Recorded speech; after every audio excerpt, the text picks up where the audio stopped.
si nous sommes véritablement enfants de Dieu, niba turi abana b'Imana by'ukuri, c'est d'abord en vertu du choix de Dieu. ni ukubera ko Imana yabihisemo, Et Dieu nous a conduits dans la révélation. kandi Imana itwinjiza muri iryo hishurirwa. Et si Dieu t'a choisi comme il a choisi Simon, fils de kandi Jonas, Imana niba yaragutoranyije nk'uko yatoranyije Simoni mwene Yona, et qu'il t'a donné à connaître véritablement Jésus de Nazareth comme ton sauveur, ton Messie, ikaguha kumenya Yesu w'i Nazareti nk'umwami n'umucunguzi w'ubugingo bwawe, il faut comprendre que il sait tout ce qui va t'arriver. ukwiye gusobanukirwa ko azi ibizakubaho byose. Il ne te conduit pas dans l'aventure. ntabwo akuyoboye mu bintu bidasobanutse. Il t'a connu avant que tu naisses. yakumenye mbere y'uko uvuka. Il t'a connu avant qu'il crée les galaxies. yakumenye mbere y'uko arema amagalaxy. Il t'a connu avant qu'il crée les anges. yakumenye mbere y'uko arema abamarayika. Parce qu'il est dit, kuko handitswe ngo ce qu'il a connu d'avance. ngo abo yamenye kera. C'est-à-dire quand ni ukuvuga ngo ni ryari. le temps n'était pas encore créé. ni ukuvuga ngo igihe kitari cyakaremwa. C'était dans l'éternité. ni ukuvuga ngo byari mu iteka ryose. Ce qu'il a connu d'avance. ngo abo yamenye kera. Ça veut dire ce qu'il a connu de toute ni éternité. ukuvuga ngo abo yamenye mu bihe by'iteka C'est ryose. dans Romains chapitre 8. biri mu Baroma ibice 8. Alléluia. Hallelujah. Amen. Amen. Hein, quand tu lis chapitre 8 verset 28, tu descends.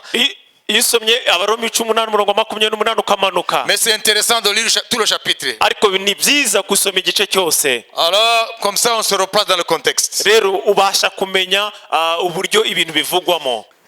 Au verset 29, il dit, 29 Abaroma 8. car ceux qu'il a connus d'avance, il les a aussi prédestinés kuko abo yamenye kera yabatoranije kera à être semblables à l'image de son fils, gushushanywa n'ishusho y'umwana wayo, afin que son fils fût le premier-né entre plusieurs frères. kugira ngo abe imfura muri bene se benshi. Et ceux qu'il a prédestinés, abo yatoranije il kera les a aussi appelés. yarabahamagaye, Et ceux qu'il a appelés, kandi abo il yahamagaye les a aussi justifiés. Et yarabatsindishirije, ceux qu'il a justifiés, nabo il yatsindishirije les a aussi glorifiés. yabahaye ubwiza. Ce qu'il a connu d'avance, abo yamenye kera c'est quand? ni ryari. Plaçons cela sur la ligne de temps. reka tugerageze kubishyira ku gihe, ku murongo Il w'igihe. les a connus d'avance, c'est quand? D'avance, c'est quand? yabamenye kera ni ryari. En fait, ce qu'il a connu avant toutes choses. ni ukuvuga ngo nawe yamenye mbere y'ibintu byose, Avant qu'il crée toutes choses. mbere y'uko arema ibintu byose. Parce qu'il ne pouvait pas les prédestiner kuko ntabwo yari kubatoranya s'il ne les avait pas connus avant la création de toutes choses. iyo atabamenya kera mbere y'ibintu byose ko biremwa. Parce que la prédestination suppose connaître quelque chose avant que les circonstances de la chose naissent ou arrivent. kuko gutoranywa bivugwa kuba waramenye ikintu mbere y'uko icyo kintu kigera. Ça veut dire que avant que l'homme vienne à l'existence, ni ukuvuga ngo mbere y'uko umuntu aremwa, si Dieu t'a prédestiné, niba Imana yaragutoranyije, ça veut dire que il t'avait déjà connu avant que le monde te connaisse, ni ukuvuga ngo yari yarakumenye kera mbere y'uko isi kumenya, avant que tu viennes dans ce monde. mbere y'uko uza hano mu isi. Pourquoi? kubera iki? En vertu de ce que la Bible appelle la préscience de Dieu. ni ukuvuga ngo nibyo Bibiliya Ce qu'en anglais on appelle foreknowledge. ni ukuvuga ngo ni iby'Imana iba yarizi mbere na Dieu kera. a la ni préscience. ukuvuga ngo Imana imenya ibintu mbere y'uko biba. Foreknowledge, to know something before ni ukuvuga ngo kumenya the ikintu beginning of the thing. mbere y'uko icyo kintu gitangira kubaho. Alors Dieu a connu d'avance rero Imana yatumenye kera ce qu'il a appelé en Christ quand Christ est venu et quand ces personnes sont déjà dans cette existence. abo yahamagaye muri Kristo kandi abo bantu bari bahari. Ça veut dire, ni ukuvuga ngo avant que Dieu crée tout ce qu'il a créé, mbere y'uko Imana irema ibyo yaremye byose, Dieu a connu ses enfants. Imana yamenye abana bayo. Dieu a connu ses enfants. Imana yamenye abana bayo. Parce que devant Dieu, les choses n'existent pas parce qu'elles sont déjà là. kuko imbere y'Imana ibintu ntibiriho kuko bigaragara. L'homme appelle au réel ce qu'il voit. umuntu yita ibifatika Parce qu'il le voit. kuko ababibonesha amaso. Ce qu'il ne voit pas, il dit que ça ne fait pas partie du réel. Ça n'existe pas. Ibyo atabonesha amaso akavuga ko bitariho, Mais notre réel n'est pas le réel de Dieu. ariko ibiriho byacu ntabwo ari byo biriho by'Imana. Dieu voit les choses qui n'existaient pas encore. Imana ibona ibintu bitarakaremwa bitariho, Il appelle les choses qui ne sont point comme si elles étaient et elles apparaissent. ihamagara ibitariho nk'ibiriho bigaseruka. Quand Dieu a appelé les planètes, Igihe Imana yahamagaraga imibumbe, quand Dieu a appelé le soleil, igihe yahamagaraga amazuba, parce qu'il n'y a pas qu'un seul soleil, kuko ntabwo hari izuba rimwe, il y a des milliards de soleils. hari za miliyari z'amazuba. Quand Dieu a appelé les galaxies, Igihe Imana yahamagaraga amagalagisi, quand Dieu a appelé l'ensemble de galaxies qu'on appelle les amas de galaxies, igihe Imana yahamagaraga amagalagisi menshi yitwa itsinda cyangwa ihuriro et quand ry'amagalagisi, Dieu a appelé les continents galactiques, l'ensemble de milliards de galaxies, n'igihe Imana yahamagaraga za miliyari na za miliyari z'amagalagisi, et quand Dieu a appelé enfin l'ensemble de cet univers extraordinaire, n'igihe Imana yahamagaraga rino sanzure ry'igitangaza qui ne cesse de se dilater rikomeza ryaguka à des vitesses extraordinaires, faramineuses, ku muvuduko uteye ubwoba, jusqu'à ce que les savants et les philosophes, même les scientifiques, attrapent la vertige. kugeza abahanga n'abanyabwenge bibarenga. Devant leur télescope, ils sont saisis de vertige. Imbere ya za teleskope zabo Les birabatangaza. instruments pour voir loin dans le passé. Ni ukuvuga ngo ni ibikoresho bakoresha bareba kure mu byahise. Quand ils voient, quand un astrophysicien est devant sa télescope, Iyo abo biga iby'inyenyeri barebeye muri ibyo byuma byabo, c'est ceux qui sont en train de voyager loin dans le passé. bibabashisha kwinjira kure mu bya kera. Ils voyagent dans le passé Ni ukuvuga ngo bakora urugendo mu mateka yashize pour voir ce qu'étaient les étoiles, ce qu'étaient les planètes, ce qu'étaient les galaxies avant. kugira ngo bamenye amanyenyeri yari ameze ate, amagalagisi yari ameze ate. Parce que la lumière les conduit vers la source d'où Kuko elle vient. umucyo ubajyana ku isoko y'aho byaturutse byose. Tout ce que nous savons aujourd'hui qui nous a permis d'avoir des smartphones, avoir Internet, c'est parce que la lumière les a conduits vers la source. Ibyo tuzi uyu munsi, smartphone za interineti, nuko umucyo wabajyanye ku isoko, Pour que nous puissions placer des satellites artificiels sur les orbites. kugira ngo tubashe gushyira za satelite hejuru y'isi. Les satellites qui sont placés sur l'orbite de la Terre, il y a des satellites qui sont placés sur l'orbite de la Lune, etc. Ni ukuvuga ngo hari amasatelite ari ku muzenguruko w'isi n'ari ku muzenguruko w'ukwezi. Les États-Unis, la Chine, l'Inde, etc. Amerika, Ubushinwa, Ubuhinde n'ibindi bihugu Ils sont en train d'entrer en compétition pour placer plus de satellites là-bas, plus d'enjeux. birimo birahatana bigerageza gushyira hariya za satelite nyinshi n'ibikoresho byinshi. Parce qu'ils savent que dans le futur, celui qui domine dans l'espace, il va gagner sur la Terre. Ni ukuvuga ngo uzigarurira ikirere azanatsinda hano ku isi. Voilà pourquoi ils mettent des milliards de dollars dedans, Niyo mpamvu bashyiramo za miliyari z'amadolari pour conquérir l'espace. kugira ngo babashe kwigarurira ikirere. C'est aujourd'hui la cible de la conquête, ce qu'on appelle conquête spatiale. Uyu munsi niyo intumbero ni ukwigarurira ikirere. Quand on conquiert l'espace, on domine ici. Iyo wigaruriye ikirere hano ku isi urahigarurira naho.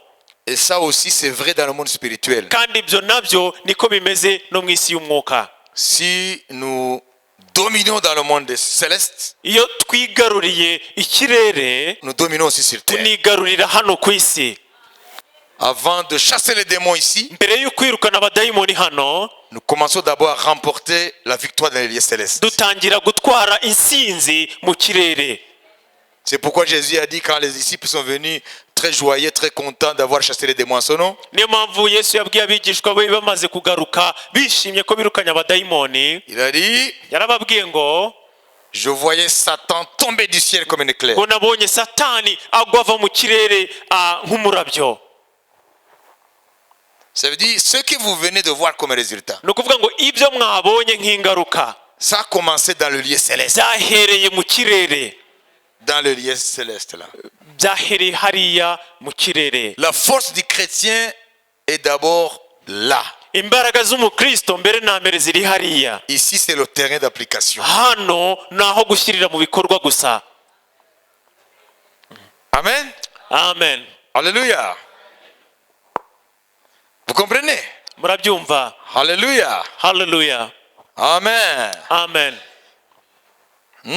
Tu ne peux pas vaincre dans le quotidien. Ntabwo wanesha umunsi ku munsi. Tu ne peux pas vaincre dans les choses que nous appelons du réel. Ntabwo wanesha mu byo twita ko ari bifatika cyangwa ibyo tubonesha amaso. Si tu ne commences pas d'abord à acquérir la victoire dans le lieu céleste. Nudatangira kwakira intsinzi mu kirere. Ce n'est pas ici, mais c'est dans l'esprit. Ntabwo ari iki kirere tubona ariko ni mu mwuka, mu isi y'umwuka. Voilà, mu isi y'umwuka. C'est là où les choses se font. Hariya niho ibintu bikorekera. Et c'est là où les choses se défont. Kandi niho ibintu binapfira. Hein? Amen. Tout ce que vous lierez dans les cieux sera lié sur la terre. Vous allez me dire que j'ai inversé le verset. Mwambwira Non, ngo je le fais exprès. ibyo mbikoze mbishaka kuko ntabwo nacuritse uwo murongo. La Bible dit tout ce que vous lierez sur la terre sera lié dans les cieux. En fait, ce n'est pas ça. Biravuga ngo ibyo muzaboha hano ku isi bizaba biboshywe no mu ijuru. Dans le texte original. Ariko mu by'ukuri si ibyo mu nyandiko ya mbere. Tout ce que vous liez sur la terre l'a déjà été dans les cieux. Ni ukuvuga ngo icyo muboha ku isi kiba cyarangijwe kuboha no mu ijuru. Comprenez? Murabyumva? Les gens sont victimes des interprétations, ou des versions ou des traductions. Abantu ugasanga bayobye kubera uburyo Bibiliya yagiwe Tu ne peux pas lier sur la terre ici si les choses ne sont pas déjà arrêtées là. Ntacyo waboha hano ku isi kitarangije kuboha hejuru. Jésus remportait la victoire sur terre Yesu yaraneshaga hano ku isi parce qu'il avait déjà remporté dans la vie céleste. kuko yabaga yamaze kunesha mu ijuru. Ici, c'était aller ramasser les résultats. Aha gusa byari ukujya gutoragura ingaruka z'intsinzi. La victoire dans le lieu céleste Intsinzi mu ijuru, et on ramasse les résultats. noneho hano ugatoragura ingaruka z'iyo ntsinzi. Mais les chrétiens ne le savent pas. Ariko abakristo ntabwo babizi. Ils commencent par la terre Bahera hano et ils échouent dans le lieu céleste. bagatsindwa mu isi y'umwuka. Et ils disent, mais pourquoi ça ne marche pas? Noneho bakavuga ngo kuki bitagenda. Billy Graham a dit, Billy Graham yaravuze ngo visez le ciel ngo utumbere ijuru et vous atteindrez aussi la terre. n'isi nayo uzayigeraho. Ça veut dire, tout se règle dans le lieu céleste. Ni ukuvuga ngo byose bikemukira mu isi y'umwuka. Avant que Jésus choisisse parmi les disciples ceux qui sont devenus apôtres. Mbere yuko Yesu atoranya mu bigishwa be abahindutse intumwa, La Bible dit, il passa toute la nuit sur la montagne en train de prier. Bibiliya iravuga ngo amara ijoro ryose ku musozi arimo arasenga. Ça veut dire, le résultat Ni ukuvuga ngo ingaruka sont le fruit de notre position dans les lieux célestes. ni imbuto z'urwego duhagazemo mu isi y'umwuka. Et ils vont là-bas, les pierres, ils ramassent des résultats. Ba Petero rero baragenda batangira kubona intsinzi. Ils vont dans différents villages. Bajya mu mijyi itandukanye Au nom de Jésus, mu izina rya Yesu. les paralytiques se lèvent, Ibimuga les birahaguruka, démons s'enfuient en criant, abadayimoni barahunga bavuza induru, des miracles se passent. ibitangaza birakoreka, Ils reviennent tout contents. bose bagaruka banezerewe Oh Seigneur, bavuga ngo mwami, même les démons nous sont soumis en ton nom. ngo n'abadayimoni baratwumvira mu izina ryawe. Il dit, ne vous réjouissez pas, Aravuga ngo parce que nimunezerwe les démons vous sont soumis. kuko abadayimoni babumvira, Réjouissez-vous plutôt, ahubwo munezezwe parce que nuko vos noms sont inscrits dans les cieux. kubera ko amazina yanyu yanditswe mu ijuru. Ils sont soumis, Kuba abadayimoni babumvira c'est parce que vous êtes connus dans les lieux célestes. nuko muzwi mu isi y'umwuka. Ils vous sont soumis Barabumvira parce que avant que vous alliez là-bas, kuko mbere yuko mujya hariya j'ai précipité Satan de son lieu d'autorité. nakubise hasi Satani ku ntebe ye y'ubutware. Donc les résultats Rero ingaruka y'ibyo mubona ne viennent que de notre position dans les lieux célestes. biterwa n'aho duhagaze mu isi y'umwuka. Ce ne sont pas des voix rauques qui chassent les démons. ntabwo ari amajwi asaraye yirukana abadayimoni. Non, Hoya, c'est l'autorité dans les lieux célestes. ni ubutware bwo mu isi y'umwuka. Paul nous dit, non, non, non, non. Pawulo ntabwo yasararaga yirukana abadayimoni. Il se retourna et yarahindukiraga dit à l'esprit de Python dans la jeune fille là esclave, akabwira umwuka la jeune esclave, w'indagu muri uriya mukobwa wari warahinduwe imbata. moi je ne le vois pas. Paul a dit, alors liez-la et amenez-moi, il faut l'amener là dans la chambre de prière. ntabwo yavuze ngo mubanze mumubohe hanyuma tumujyane mu cyumba cy'amasengesho. Alors appelez tous les intercesseurs, venez. nyuma muhamagara ab'ingenzi bose dusenge. Alors ils vont quoi ça? Nom de Jésus, du matin au soir. bagatangira ngo mu izina rya Yesu kuva mu gitondo kugeza nimugoroba. Et leur voix part. hanyuma bagasarara, Elle devient rock. bagasarara ijwi rikabura. Et le démon est toujours là. hanyuma umudayimoni akaguma ari aho. Mais il se retourna et dit, ahubwo yarahindukira aravuga ngo au nom de Jésus, mu izina Nazareth. rya Yesu w'i Nazareti je t'ordonne, ndagutegeka sors d'elle. sohoka muri we. En cet instant, muri uwo mwanya nyine l'esprit sortit. umudayimoni arasohoka. Pourquoi? kubera iki? Parce que Paul, kuko Pawulo il avait déjà arrangé tout dans les lieux célestes. byose yari yarabikemuye mu isi y'umwuka. Amen. Oui. murabibona, Il était déjà dans une position victorieuse dans les lieux célestes. yari mu rwego rw'intsinzi mu isi y'umwuka.